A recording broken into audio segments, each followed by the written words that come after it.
Well,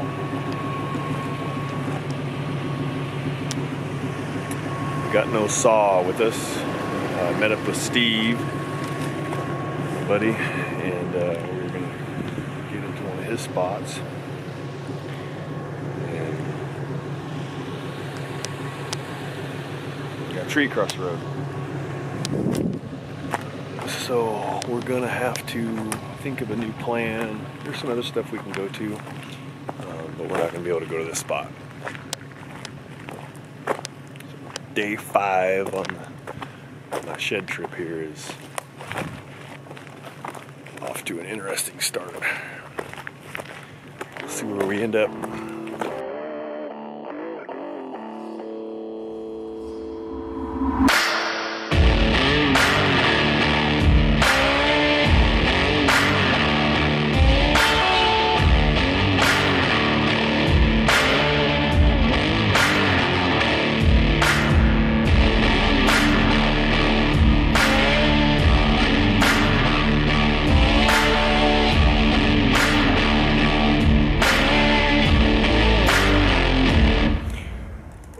Me and Steve found a spot to go, but still couldn't access it how we wanted to. So we're hiking up from the bottom, and the stuff we're coming through is just nasty, nasty, sloppy wet. With all the snow that we had, this area was hit really, really hard. So the snow's all gone, but all these trees you see down, that's all snowfall basically. Too much weight in the trees. Knocked all the trees down, so it's just climbing over that stuff. We gotta pull a couple hundred feet. Seems like no big deal, but in this stuff, it just really sucks. Like all these busted tree limbs. So hopefully we can get up to the meadows here shortly. Okay, well, I finally got to somewhat of a meadow, but that big rock face, I got bluffed out trying to go up through there, so I had to cut down, and I'm on a pretty good trail, but I mean, it's straight off that way, straight up this way, so hopefully if I keep rolling around it'll open up a little bit more, but I just really don't want to get bluffed out because then I'll have to go back, and that's just really gonna suck real bad. But just got more rock face coming up. We'll see what happens. Find some horns. It did open up into some big steep meadows. I still got all this rock face. Whenever there's like a big rock face like that, I'm gonna look in the meadows.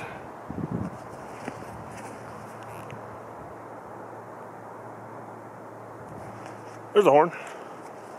Nice. We got one. That's good that I didn't hike all this for nothing. Looks like a decent horn. But lots of times there's beds like right tucked up tight to the rocks. So I'm gonna walk that rock edge right there and see if there's horns tucked right next to it. So, and I'll see you over there in a sec when I get to that horn.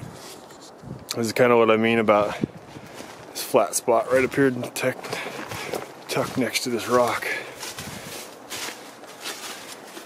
Nothing up here though, so let's get down to that horn. Alright, well, I got down to it. It's a deer horn.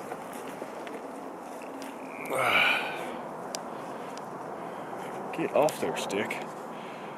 Just a 3-point.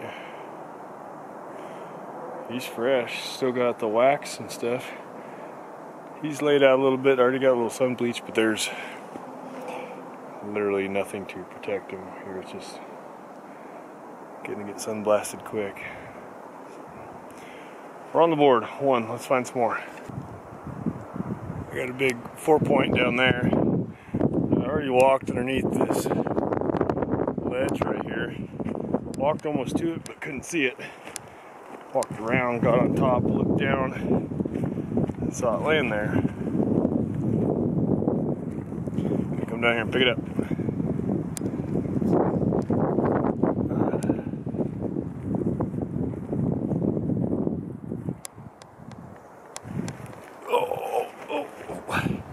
Steeper than it looks. Just a stubby little 4-point. Sweet. Well, I cut through those meadows and I got a hold of Steve, and he has not found anything. He's starting to zigzag through some of the timber strips between the meadow strips, and I started looking at the map. There's one real big meadow that's up there we didn't think we were going to be able to reach, but I'm already up here now, and it's only 300 feet more vertical elevation further. So I figured, what the heck, I came this far, might as well climb up there. So up and away. All this salal, Oregon grape kind of stuff, and then on top of that, all this snowfall limbs and stuff. My theory is, just like during hunting season, if the wind's just howling and blowing and limbs are coming out, those deer and bucks, they don't really like to be in that timber with all that swaying and popping and cracking and stuff falling down. It was probably the same about the time they were dropping horns with all this snow, with all these limbs coming down out of the trees and trees falling down. So in the future, I would look for stuff that somehow was protected, whether for whatever reason the snow didn't stack up, the way the wind's blowing, something how it protected, so then the snow just didn't get as heavy. Somehow the trees didn't get all knocked down. And we're up in like national forest, so there's not a whole lot of clear cuts, but if there's clear cuts or reprod, that's what I would look for, where it's younger, more limber trees. This protects them from the wind and they just don't fall like this big old growth stuff in a windstorm. So that's my theory. There's just way too much of this stuff on the ground. And if there was any horns in here right now, they're buried under all these limbs. You couldn't see them. So if they're here, they're going to be in those meadows where it's open. And I mean, we found 2, so better than 0, but not a lot. I just came down, just met up with Steve, tripped on this little bitty 3-point. He started going crazy excited. I thought he was making fun of me for my little chalky one I found. Apparently he's got a big one over here, so let's go see what he's got. All right, this is why we spend so much money and put blisters on our feet. To pick up brown Cascade blacktails. That sucker, he's pretty. Oh yeah, check out that. Dude, they've got that hole in there.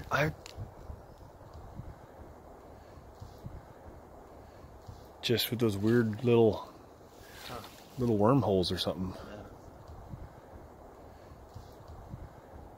Awesome, right on. Yeah. Let's get some more. Heck yeah.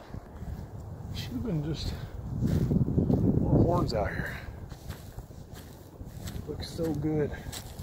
And to find one random fresh one in the middle tells me nobody else has been in here. Steve finds a nice fresh one, kind of in the timber tucked up between. So I mean, that one could have got missed by somebody. But mine you couldn't have missed. I don't know. And then, as much as we've zagged and we've zigged, we probably even did a zog in there somewhere. nothing. So.